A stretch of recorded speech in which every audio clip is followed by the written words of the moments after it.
Hi hello ನಮಸ್ಕಾರ ಸ್ನೇಹಿತರೆ. ಕೊನೆಗೂ ಇಲ್ಲಿ ಜಯಂತ್ ಬಂಡವಾಳವನ್ನು ಬಿಚ್ಚಿಟ್ಟಿದ್ದಾರೆ ಜಾನು. ಹಾಗಿದ್ರೆ ಕೊನೆಗೂ ಇಲ್ಲಿ ಜಯಂತ್ ಮುಂದೆನೆ ಸಿಡಿದೆದ್ದು ಇಲ್ಲಿ ಜಯಂತ್ನ ಮುಂದೆ ನೇರವಾದಂತಹ ಹೋರಾಟಕ್ಕೆ ಇಳಿದೇ ಬಿಡ್ತಾಳೆ ಜಾನು. ಏನಾಯಿತು, ಏನು ಕಥೆ, ಇದು ಎಲ್ಲವನ್ನ ಕೂಡ ತಿಳ್ಕೋಬೇಕು ಅಂದರೆ ಈಗಲೇ ನಮ್ಮ ಈ ಚಾನಲ್ನ ಸಬ್ಸ್ಕ್ರೈಬ್ ಮಾಡಿ, ಹಾಗೆ ಈ ಒಂದು ವಿಡಿಯೋವನ್ನು ಪೂರ್ತಿಯಾಗಿ ನೋಡೋದನ್ನು ಯಾವುದೇ ಕಾರಣಕ್ಕೂ ಕೂಡ ಮರಿಬೇಡಿ. ಇಲ್ಲಿ ಜಾನುಗೆ ಜಯಂತ ಕರ್ಮಕಾಂಡ ಎಲ್ಲವೂ ಕೂಡ ಗೊತ್ತಾಗಿದೆ. ಬಿಕಾಸ್ ಆ ಒಂದು ಟ್ರೂತ್ ಸಿರಮನ್ನು ಕೊಡೋದ್ರ ಮುಖಾಂತರವಾಗಿ ಜಯಂತ ಮನದಲ್ಲಿದ್ದಂಥ ಎಲ್ಲ ಗುಟ್ಟುಗಳು ಕೂಡ ರಟ್ಟಾಗಿದೆ. ಬಟ್ ಇನ್ನಷ್ಟು ಗುಟ್ಟುಗಳು ಕೂಡ ರಟ್ಟಾಗಬೇಕಾಗಿದೆ. ಇದರ ನಡುವೆ ಇಲ್ಲಿ ಜಾನು 3 ವಾರಗಳ ನಂತರ ಮತ್ತೆ ಆ ಗುಟ್ಟನ್ನು ರಟ್ಟು ಮಾಡೋ ಸಲುವಾಗಿ ಇಲ್ಲಿ ಜಯಂತನ್ನ ಮಗದೊಮ್ಮೆ ಹಾಸ್ಪಿಟಲ್ಗೆ ಕರ್ಕೊಂಡು ಹೋಗೋ ಚಾನ್ಸಸ್ ಇದೆ. ಮೊದಲಲ್ಲಿ ಹಾಸ್ಪಿಟಲ್ಗೆ ಹೋಗಿದ್ದಾಗಲೇ ಜಯಂತ್ಗೆ ಡೌಟ್ ಬಂದಿತ್ತು. ಆ ಒಂದು ಕೆಫೆಗೆ ಕರ್ಕೊಂಡು ಹೋಗ್ತಿದ್ದಾಗೇನೆ ಆತನಿಗೆ ಏನೋ ಒಂದು ಕೊಟ್ಟಿದ್ದೆ ಪ್ರಜ್ಞೆಯನ್ನು ತಪ್ಪಿಸಿ ಜಾನು ಜಯಂತನ್ನ ಹಾಸ್ಪಿಟಲ್ಗೆ ಕರ್ಕೊಂಡು ಹೋಗಿ ಸಖ್ಯವನ್ನ ಬಾಯ್ಬಿಡಿಸಿದ್ಲು. ಬಟ್ ಅಲ್ಲಿ ಏನಾಯ್ತು ಎಂತೂ ಯಾವುದು ಕೂಡ ಜಯಂತ್ಗೆ ಗೊತ್ತಿರಲಿಲ್ಲ. ಬಿಕಾಸ್ ಪ್ರಜ್ಞೆ ಇರಲಿಲ್ಲ. ಇದರ ನಡುವೆ ಜಯಂತ್ ಎಚ್ಚರಗೊಳ್ಳೋಕ್ಕೂ ಮೊದಲೇ ಅದೇ ಕೆಫೆ ಏರಿಯಾದಲ್ಲಿ ಬಂದು ಕುಳಿತುಕೊಂಡಿದ್ರು. ಯಾಕಂದ್ರೆ ಯಾವುದೇ ರೀತಿಯಲ್ಲೂ ಜಯಂತ್ಗೆ ಅನುಮಾನ ಬರಬಾರ್ದು ಅನ್ನೋ ಕಾರಣಕ್ಕೆ ಜಾನು ಪ್ರಜ್ಞೆ ಬರೋಕ್ಕೂ ಮುನ್ನನೇ ಆ ಒಂದು ಕೆಫೆ ಏರಿಯಾಗೆ ಕರ್ಕೊಂಡು ಬಂದಿದ್ರು. ಹಾಗಾಗಿ ಏನಾಯ್ತು ನನಗೆ ಅಂತ ಕೇಳಿದಾಗ ನೀವು ಹಾಗೆ ಪ್ರಜ್ಞೆ ತಪ್ಪು ಮಲಗಿಬಿಟ್ಟಿದ್ರಿ ಅಂತ ಹೇಳಿ ಜಾನು ಸುಳ್ಳು ಹೇಳ್ತಾಳೆ. ಆದ್ರೆ ಇಲ್ಲೇನು ಚುಚ್ಚಿದಾಗ ಆಗ್ತಿದೆ, ಯಾವತ್ತೂ ಈ ರೀತಿ ಅನಿಸಿರ್ಲಿಲ್ಲ. ಚುಚ್ಚಿದಾಗ ಆಗೋದಕ್ಕೂ ಇಲ್ಲಿ ಪ್ರಜ್ಞೆ ತಪ್ಪೋದಕ್ಕೂ ಏನಾದರೂ ಸಂಬಂಧ ಇರಬಹುದಾ ಅಂತ ಹೇಳಿ ಜಯಂತ್ ಅನುಮಾನವನ್ನ ವ್ಯಕ್ತಪಡಿಸ್ತಾರೆ. ಬಟ್ ಜಾನು ಯಾವುದೇ ಅನುಮಾನಕ್ಕೂ ಕೂಡ ಪುಷ್ಟಿ ಕೊಡದೇ ಇರೋ ರೀತಿಯಲ್ಲಿ ಅದೇನೂ ಇಲ್ಲ ಅಂತ ಹೇಳಿ ಹಾಗೆ ತಾತ್ಸರವನ್ನ ಮಾಡಿಬಿಡ್ತಾರೆ. ಬಟ್ ಯಾರು ಏನೇ ಹೇಳಿದ್ರು ಕೂಡ ಜಯಂತ್ಗೆ ಒಮ್ಮೆ ಅನುಮಾನ ಬಂತು ಅಂದ್ರೆ ಅದೇನು ಎಂತು ಯಾಕೆ ಆಯ್ತು ಅನ್ನೋದನ್ನ ತಿಳ್ಕೊಳ್ದೆ ಸುಮ್ಮನೆ ಬಿಡುವುದಿಲ್ಲ. ಈ ವಿಷಯದಲ್ಲೂ ಕೂಡ ತುಂಬಾ ಅಂದ್ರೆ ತುಂಬಾ ಯೋಚನೆ ಮಾಡ್ತಿದ್ದಾರೆ. ಬಟ್ ಜಾನು ಮೇಲೆ ಸಣ್ಣಕ್ಕೂ ಕೂಡ ಅವ್ರಿಗೆ ಅನುಮಾನ ಬರ್ತಾ ಇಲ್ಲ. ಬಂದಿದ್ರೆ ಖಂಡಿತವಾಗ್ಲೂ ಅವ್ರಿಗೆ ಗೊತ್ತಾಗ್ತಿತ್ತು ಏನೋ ಬಂದಿದೆ, ಏನೋ ಆಗಿದೆ, ಏನೋ ನಡೆದಿದೆ ಅಂತ. ಬಟ್ ಜಾನು ಮೇಲೆ ಅನುಮಾನ ಪಡೆದೇ ಇರ್ತಕ್ಕಂಥ ಜಯಂತ ಈ ಬಾರಿ ನಿಜಕ್ಕೂ ಕೂಡ ಜಾನು ಕೆಟ್ಟಾಗೆ ಬಿತ್ತಿದ್ದಾರೆ ಅಂತಾನೆ ಹೇಳ್ಬಹುದು. ಇದರ ನಡುವೆ ವೆಂಕಿ ತನ್ನ ಹೆಂಡತಿ ಮತ್ತೆ ಅತ್ತಿಯ ಜೊತೆ ಮನೆಗೆ ಬರ್ತಾರೆ. ಮನೆಗೆ ಬಂದಂತಹ ಸಮಯದಲ್ಲಿ ಅವರ ಅಮ್ಮನನ್ನ ಹುಡುಕ್ಬೇಕು ಅಂತ ಹೇಳಿ ಜಯಂತ್ ಹತ್ರ ಕೇಳ್ಕೋತಾರೆ. ಬಟ್ ಜಯಂತ್ ಕೂಡ ತನ್ನ ಹತ್ರನೇ ಅವರಮ್ಮ ಇದ್ರೂ ಕೂಡ ನಾಟಕ ಮಾಡೋದಕ್ಕೇನು ಮಹಾನುಭಾವ ತುಂಬಾ ಚೆನ್ನಾಗಿ ನಾಟಕ ಮಾಡ್ತಾರೆ. ಹಾಗಾಗಿ ನಿಮ್ಮ ಅಮ್ಮನ ಹುಡ್ಕೊಡ್ತೀನಿ ನಾನು, ಫೋಟೋ ಏನಾದರೂ ವಿಡಿಯೋ ಅವ್ರಿಗೆ ಹೇಗಿದ್ದಾರೆ ಅಂತ ಗೊತ್ತಾದ್ರೆ ಹುಡುಕ್ಬೋದು ಅಂದಾಗ ಇಲ್ಲಿ ವೆಂಕಿ ಹೌದು ನನ್ನ ಹತ್ರ ಫೋಟೋ ಇದೆ ಅಂತ ಹೇಳ್ಬಿಡ್ತಾರೆ. ಈ ಮಾತನ್ನ ಕೇಳಿದೆ ಜಯಂತ್ ಶಾಕ್ ಆಗ್ತಾರೆ. ಏನಿದು ವೆಂಕಿ ಹತ್ರ ಫೋಟೋ ಇದೆಯಾ ವೈದೇಹಿಯ ಮುಂದು ಅಂತ ಅನ್ಕೋತಾರೆ. ಈ ಕಡೆ ಜಾನು ಬೆಚ್ಚ ಬೀಳ್ತಾಳೆ. ಬಿಕಾಸ್ ಇವ್ರಿಗೇನಾದ್ರೂ ಫೋಟೋ ವಿಷಯ ಗೊತ್ತಾಗ್ಬಿಟ್ರೆ ಖಂಡಿತ ಎಲ್ಲ ಎಡವಟ್ಟಾಗತ್ತೆ, ಅಲ್ಲಿ ಅಮ್ಮನನ್ನ ಬಿಡಿಸ್ಕೊಂಡು ಬರೋದು ಕಷ್ಟ ಆಗತ್ತೆ ಅಂತ ಹೇಳಿ ಜಾನು ಯೋಚನೆ ಮಾಡ್ತಾಳೆ. ಹಾಗಾಗಿ ಇಲ್ಲಿ ವೆಂಕಿ ಫೋಟೋ ಕೊಡಬಾರ್ದು ಅಂತಾನೆ ಇಲ್ಲಿ ವೆಂಕಿಗೆ ಹೇಳ್ಕೊಡ್ತಾಳೆ. ಬಟ್ ವೆಂಕಿಗೆ ಯಾಕೆ ಏನು ಅಂತ ಗೊತ್ತಿರೋದಿಲ್ಲ. ಬಟ್ ಇಲ್ಲಿ ಜಯಂತ್ ಹತ್ರ ಅವರ ಅಮ್ಮನ ಫೋಟೋ ಅವ್ರ ಹತ್ರ ಇಲ್ಲವಂತೆ ಅಂತ ಹೇಳಿ ಹೇಳ್ಬಿಡ್ತಾರೆ. ಸರಿ ಆಯ್ತು ಅಂತ ಹೇಳಿ ಜಯಂತ್ ಕೂಡ ಮಾತನ್ನ ನಂಬ್ಕೋತಾರೆ. ಆದರೆ ಜಯಂತ್ಗೆ ಜಾನು ಬಗ್ಗೆ ಒಂದು ಅನುಮಾನ ಇದೆ. ಯಾಕಂದ್ರೆ ಇತ್ತೀಚೆಗೆ ಆ ಒಂದು ಕೆಫೆ ಏರಿಯಾದಲ್ಲಿ ನಡೆದಾಗಿಂದ ತಾನು ಮನೇಲಿ ಇಲ್ಲದೆ ಇರಬೇಕಾದ್ರೆ ಜಾನು ಕೂಡ ಮನೇಲಿ ಇರ್ತಾ ಇಲ್ಲ. ಹಾಗಾಗಿ ಜಾನು ಎಲ್ಗೆ ಹೋಗ್ತಿರ್ಬೋದು, ಆಕೆ ನಾನು ಬಂದಾಗೆಲ್ಲ ಮನೇಲಿ ಇರುವುದಿಲ್ಲ ಅನ್ನೋ ಅನುಮಾನ ಜಯಂತ್ಗೆ ದಟ್ಟವಾಗಿದೆ.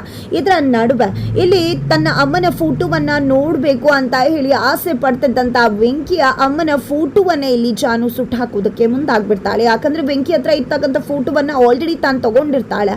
ಆ ಫೋಟೋವನ್ನ ಸುಟ್ಟು ಹಾಕ್ಲಿಕ್ಕೆ ಹೋದಾಗ ವೆಂಕಿ ಮತ್ತೆ ಮಲ್ಲಿ ಇಬ್ರು ಕೂಡ ಬಂದು ಯಾಕೆ ರೀತಿ ಮಾಡ್ತಿದ್ರ, ಫೋಟೋವನ್ನೇ ಸುಟ್ಟು ಹಾಕ್ತಿದ್ರಲ್ಲ ಅಂದಾಗ ಫೋಟೋ ಸುಟ್ಟು ಹೋಗ್ಲೇಬೇಕು ಅಂತ ಹೇಳಿ ಅರ್ಧ ಪೀಸ್ ಮಾಡ್ಬಿಡ್ತಾಳ. ಯಾಕೆ ಏನು ಅಂತ ಕೇಳಿದಾಗ ಏನನ್ನ ಕೂಡ ಜಾನು ಹೇಳುವುದಿಲ್ಲ. ಪ್ಲೀಸ್ ದಯವಿಟ್ಟು ನನ್ನನ್ನು ಏನನ್ನೂ ಕೂಡ ಪ್ರಶ್ನೆ ಮಾಡಬೇಡ. ಬಟ್ ಈ ಒಂದು ಫೋಟೋ ಸುಟ್ಟು ಹಾಕಿದ್ದೀನಿ ಅಂದ್ರೆ ಅದಕ್ಕೇನು ರೀಸನ್ ಇರುತ್ತೆ, ದಯಮಾಡಿ ನನ್ನನ್ನು ಕ್ಷಮಿಸ್ಬಿಡು ಅಂತ ಹೇಳ್ತಾರ. ಬಟ್ ಇದು ತಂಗಿ ಜೊತೆ ಬಯಕ್ಕಾಗಲ್ಲ, ಮಾತಾಡಕ್ಕಾಗಲ್ಲ. ಹಾಗಾಗಿ ವೆಂಕಿ ಮೌನವಾಗಿ ಕುತ್ಕೊಂಡು ಕೋಪ ಮಾಡಿಕೊಂಡು ಕಣ್ಣೀರು ಹಾಕ್ತಾ ಕುಳಿತುಕೊಂಡು ಬಿಡ್ತಾರ. ಇಲ್ಲಿ ಅತ್ತೆ ಮತ್ತೆ ಹೆಂಡತಿ ಎಷ್ಟೇ ಮಾತಾಡಿದ್ರು ಕೂಡ ಸರಿಯಾಗಿ ರೆಸ್ಪಾಂಡ್ ಮಾಡ್ತಿಲ್ಲ, ಉತ್ತರಿಸ್ತಿಲ್ಲ. ಇಷ್ಟಿನ ಜಾಲಿಯಾಗಿ ಇರ್ತಾ ಇದ್ರು ವೆಂಕಿ. ಬಟ್ ಈ ಬಾರಿ ಖಂಡಿತವಾಗ್ಲೂ ತುಂಬಾ ಸಪ್ಪಗಿದ್ದಾರೆ. ಯಾಕೆ ಏನು ಅಂತ ಗೊತ್ತಾಗ್ತಿಲ್ಲ. ಇದರ ನಡುವೆ ಇಲ್ಲಿ ವೆಂಕಿ ಅವರ ಹೆಂಡತಿ ಮಲ್ಲಿ ಜೋಕ್ ಮಾಡಿದಾಗ ವೆಂಕಿ ಅವರು ಮಲ್ಲಿ ಮೇಲೆ ರೇಗ್ ಬಿಡ್ತಾರ. ಇದು ಎಲ್ಲವನ್ನ ಕೂಡ ಜಾನು ನೋಡಿ ಅಬ್ಸರ್ವ್ ಮಾಡ್ತಿದ್ದಾಳೆ. ನನ್ನಿಂದಾಗಿ ಇವತ್ತು ಅಣ್ಣ ತಪ್ಪೇ ಮಾಡದೇ ಇರೋ ಅದಕ್ಕೆ ಮೇಲೆ ರೇಗ್ತಿದ್ದಾರೆ, ಇದು ಎಷ್ಟು ಸರಿ ಅಂತ ಹೇಳಿದೆ. ಏನಿದು ಅಣ್ಣ ನಿನ್ ಕೋಪ ಏನಿದ್ರು ನನ್ನ ಮೇಲೆ. ನಾನು ಫೋಟೋ ಸೆಟ್ ಆಗ್ತೆ ಅನ್ನೋ ಕಾರಣಕ್ಕೆ ತಾನೇ ನೀನು ಇಷ್ಟು ಸೆಟ್ ಮಾಡ್ಕೊಂಡಿದ್ಯಾ, ನೀನು ಯಾಕೆ ಅದಕ್ಕೆ ಮೇಲೆ ರೇಗ್ತಾ ಇದೆಯಾ ಅಂತ ಹೇಳಿ ಅಣ್ಣನನ್ನು ತರಾಟೆಗೆ ತಗೋತಾಳೆ. ಜೊತೆಗೆ ಅಣ್ಣನನ್ನು ಕರ್ಕೊಂಡು ಟೆರೆಸ್ ಮೇಲೆ ಕೂಡ ಬರ್ತಾಳೆ. ಟೆರೆಸ್ ಮೇಲೆ ಬಂದಿದ್ದೆ, ಯಾಕಣ ಈ ರೀತಿ ಆಡ್ತಿದ್ಯಾ ಅಂದಾಗ, ನೀನು ಯಾಕೆ ನನ್ನ ಅಮ್ಮನ ಫೋಟೋ ಹರಿದಾಕ್ತೆ ಸುಟ್ಟಾಕ್ತೆ ಹೇಳು, ನನಗೆ ಗೊತ್ತಾಗಬೇಕು, ಅಮ್ಮನ ಫೋಟೋವನ್ನೇ ಹರಿದಾಕ್ಬಿಟ್ಟಿಯಲ್ಲ ನೀನು ಅಂತ ಹೇಳಿ ಪ್ರಶ್ನೆ ಮಾಡಿದಾಗ ಅದು ಅನಿವಾರ್ಯವಾಗಿತ್ತು. ದಯವಿಟ್ಟು ಕೇಳಬೇಡ, ಸರಿ ಆಯಿತು ಬಿಡು, ನೀನು ಇಷ್ಟು ಫೋರ್ಸ್ ಮಾಡ್ತಿದ್ಯಾ, ನೀನು ಸುಮ್ಮನೆ ವಿನಾಕಾರಣ ಅದಕ್ಕೆ ಮೇಲೆಲ್ಲ ರೇಗ್ತಿದ್ಯಾ ಅಂದರೆ ನಾನು ಸತ್ಯ ಹೇಳಿಬಿಡ್ತೀನಿ. ಬಟ್ ಈ ವಿಷಯ ಯಾರಿಗೂ ಗೊತ್ತಾಗಬಾರ್ದು. ನೀನು ಅಮ್ಮನನ್ನು ಹುಡುಕ್ತಿದ್ಯಾ ಅಲ್ವಾ, ನಿನ್ನಮ್ಮ ಎಲ್ಲಿದ್ದಾರೆ ಅನ್ನೋ ವಿಷಯನೇ ನನಗೆ ಗೊತ್ತದೆ ಅಣ್ಣ ಅಂತ ಹೇಳಿದ ತಕ್ಷಣ ಫುಲ್ ಖುಷಿ ಆಗ್ಬಿಡುತ್ತೆ. ಎಲ್ಲಿದ್ದಾರೆ ಏನು ಹೇಳು ಅಂತ ಹೇಳಿ ವೆಂಕಿಯವರು ಜಾನುನ ಕೇಳ್ಕೊತಾರೆ. ಇಲ್ಲ ಅಣ್ಣ, ದಯಮಾಡಿ ನನ್ನನ್ನು ಕ್ಷಮಿಸ್ಬಿಡು, ಎಲ್ಲಿದ್ದಾರೆ ಏನು ನನಗೇನೂ ಹೇಳೋಕ್ಕಾಗಲ್ಲ, ಆದರೆ ನಿನ್ನಮ್ಮ ಎಲ್ಲಿದ್ದಾರೆ ಅನ್ನೋದು ನನಗೆ ಗೊತ್ತಿದೆ. ನಾನು ನಿನಗೆ ಅವತ್ತೇ ಮಾತು ಕೊಟ್ಟೆ ಅಲ್ವಾ, ನಿನ್ನಮ್ಮನ ಹುಡುಕೋದು ನನ್ನ ಜವಾಬ್ದಾರಿ. ಅಮ್ಮ ಮಗನ ನಾನು ಖಂಡಿತ ಒಂದು ಮಾಡ್ತೀನಿ, ಅಮ್ಮನ ಮಡಿಲಿಗೆ ನಿನ್ನನ್ನು ಸೇರಿಸ್ತೀನಿ ಅಂತ. ನೀನು ನನಗೆ ಸ್ವಂತ ಅಣ್ಣ ಆಗದೆ ಇರಬಹುದಾನ, ಆದರೆ ನೀನು ಎಷ್ಟು ಒಳ್ಳೆಯವನು, ಎಷ್ಟು ಮಟ್ಟಿಗೆ ನಮ್ಮನ್ನು ನೋಡ್ಕೊಂಡಿದ್ಯಾ. ಅಪ್ಪ ಅಮ್ಮ ನೀನು ಇಲ್ಲದೆ ಇದ್ದಿದ್ರೆ ಇವತ್ತು ಇರ್ತಾನೆ ಇರಲಿಲ್ಲ. ನೀನು ಎಂಥ ಒಳ್ಳೆಯವನು ಅಂತ ಗೊತ್ತಿದ್ದು ನಿನಗೆ ನಾನು ಮೋಸ ಮಾಡ್ತೀನಿ. ನನ್ನ ಅಣ್ಣಂದಿರಿಗಿಂತ ನೀನು ಒಂದು ಕೈ ಹೆಚ್ಚೆ ಅಣ್ಣ, ದಯವಿಟ್ಟು ಅರ್ಥ ಮಾಡ್ಕೊ. ನನಗೆ ಏನೇ ಮಾಡ್ತಾ ಇದ್ರು ಕೂಡ ಅದು ನಿನ್ನ ಒಳ್ಳೇದಕ್ಕೋಸ್ಕರನೇ. ಇವತ್ತು ಫೋಟೋ ಹರಿದಾಕಿದ್ದೀನಿ ಅಂದರೆ ಅದು ಜಯಂತ್ ಅವ್ರಿಗೆ ಗೊತ್ತಾಗಬಾರ್ದು ಅನ್ನೋ ಕಾರಣಕ್ಕೆ ಅಂತ ಹೇಳಿದಾಗ ಜಯಂತ್ ಅವರು ಅಮ್ಮನ ಹುಡ್ಕೊಡ್ತೀನಿ ಅಂತ ಹೇಳಿದ್ರಲ್ವಾ ಅಂತ ವೆಂಕಿ ಹೇಳ್ತಾರೆ. ನೀನು ಅವ್ರ ಮಾತನ್ನ ನಂಬ್ತಾ ಇದೆಯಾ, ಅವ್ರು ಏನೇ ಮಾಡಿದ್ರು ಕೂಡ ಸುಳ್ಳು ನಾಟಕ ಅನ್ನೋದು ಅಲ್ಲಿ ಕಾಣಿಸ್ತಾ ಇರುತ್ತಣ್ಣ, ನೀನು ಗೊತ್ತಾಗೋದಿಲ್ಲ. ದಯವಿಟ್ಟು ನನ್ನ ಮಾತನ್ನ ನಂಬು, ಅವ್ರು ಯಾವುದೇ ಕಾರಣಕ್ಕೂ ನೀನು ನಮ್ಮನ್ನ ಹುಡ್ಕೊಡೋದಿಲ್ಲ. ನಿನ್ಗೊಂದು ಸತ್ಯ ಗೊತ್ತಿದ್ಯಾ ಅಲ್ವಾ, ಸತ್ಯ ಗೊತ್ತಿದ್ಯಾ ನಿನಗೆ, ನೀನು ಅಮ್ಮನನ್ನ ಹುಡುಕ್ತಾ ಇದೆಯಾ, ಜೊತೆಗೆ ನಿನ್ನ ಬಾಲ್ಯ ಸ್ನೇಹಿತನನ್ನ ಕೂಡ ಹುಡುಕ್ತಾ ಇದ್ದ ಅಲ್ವಾ. ಆ ನಿನ್ನ ಬಾಲ್ಯ ಸ್ನೇಹಿತನಾದ್ರೂ ಯಾರು ಅಂತ ಗೊತ್ತಾ, ನನ್ನ ಗಂಡ ಜಯಂತೆ ಅಂತ ಹೇಳಿದ ತಕ್ಷಣ ನಿಜಕ್ಕೂ ವೆಂಕಿಗೆ ಖುಷಿ ಆಗುತ್ತೆ, ಶಾಕ್ ಆಗುತ್ತೆ. ನನ್ನ ಗೆಳೆಯ ನನ್ನ ನೋಡಬೇಕು, ನಾನು ಅಪ್ಕೋಬೇಕು, ಮಾತಾಡಬೇಕು ಅಂತಾರೆ. ದಯವಿಟ್ಟು ಅಣ್ಣ ಅವರೇ ನಿನ್ನ ಗೆಳೆಯ ಅನ್ನೋದನ್ನು ಕೂಡ ಹೇಳ್ಬೇಡ, ಜೊತೆಗೆ ನಿಮ್ಮ ಅಮ್ಮನ ಫೋಟೋ ಕೂಡ ತೋರಿಸ್ಬೇಡ, ಯಾವುದೇ ರೀತಿಯಲ್ಲೂ ನಿಮ್ಮ ಅಮ್ಮನ ವಿಷಯ ಅವ್ರಿಗೆ ಗೊತ್ತಾಗೋದು ಬೇಡ. ದಯಮಾಡಿ ಕೇಳ್ಕೊತಾ ಇದ್ದೀನಿ, ನನ್ನನ್ನು ಯಾಕೆ ಏನು ಅಂತ ಪ್ರಶ್ನೆ ಮಾಡಬೇಡ. ನಿನ್ನಮ್ಮ ನಿನಗೆ ಸಿಗಬೇಕು ಅಂದರೆ ನಾನು ಹೇಳ್ದಾಗ ಮಾಡು, ಆಪ್ರೇಷನ್ ಇದ್ದಾಗ ನಾನು ಹೇಳ್ತೀನಿ. ಈಗ ಅದಕ್ಕೆ ನಾ ಕರ್ಕೊಂಡು ನಿನ್ನಮ್ಮನ ಕರ್ಕೊಂಡು ದಯವಿಟ್ಟು ಮನೆಗೆ ಹೊರಟ್ಬಿಡು, ದಯವಿಟ್ಟು ಜಯಂತ್ ಹತ್ರ ಯಾವುದೇ ವಿಷಯನೂ ಕೂಡ ಮಾತಾಡಬೇಡ ನೀನು ಅಂತ ಹೇಳಿ ರಿಕ್ವೆಸ್ಟ್ ಮಾಡಿಕೊಂಡು ಪ್ರಮಾಣ ಮಾಡಿಸ್ಕೋತಾರೆ ಜಾನು. ಕೊನೆಗೂ ತಂಗಿಗೋಸ್ಕರ ಇಲ್ಲಿ ವೆಂಕಿ ಪ್ರಮಾಣವನ್ನೇನು ಮಾಡ್ತಾರೆ. ಫೈನಲಿ ಇಲ್ಲಿ ಜಾನು ವೆಂಕಿ ಅಣ್ಣನನ್ನ ಅವರ ಅಮ್ಮನನ್ನ ಜೊತೆ ಮಾಡಬೇಕು ಅಂತ ಹೇಳಿ ಹಂಬಲಿಸ್ತಿರೋದ್ರಿಂದ ಫೈನಲಿ ಒಂದು ಡಿಸಿಷನ್ಗೆ ಬಂದೇ ಬಿಡ್ತಾಳೆ. ನೇರವಾಗಿ ಆ ಗೋಡೌನ್ಗೆ ವಿಶ್ವನ ಜೊತೆ ಹೋಗಿದ್ದೆ, ಅವ್ರ ಜೊತೆ ಫೈಟ್ ಮಾಡಿ ಅವರ ಕಣ್ಣನ್ನ ತಪ್ಪಿಸಿ ವೆಂಕಿ ಅಮ್ಮನನ್ನ ಕರ್ಕೊಂಡು ಬಂದು ಅವರ ಅಮ್ಮ ಮಗನ ಬಂದ್ ಮಾಡುವ ಒಂದು ನಿರ್ಧಾರವನ್ನ ತೆಗೆದುಕೋತಾಳೆ.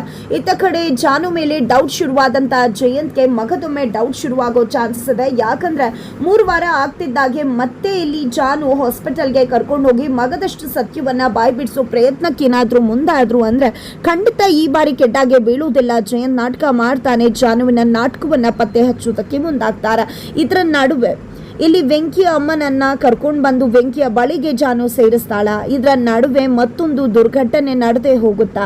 ಇಲ್ಲಿ ಜಯಂತ್ ಕರ್ಮಕಾಂಡ ಬಯಲಾಗುತ್ತೆ ಅಂತ ಗೊತ್ತಾಗ್ತಿದ್ದಾಗೆ ಮತ್ತೆ ಜಯಂತ್ ತಪ್ಪು ಮಾಡೇ ಬಿಡ್ತಾರ ಜಾನು ವಿಷಯದಲ್ಲಿ.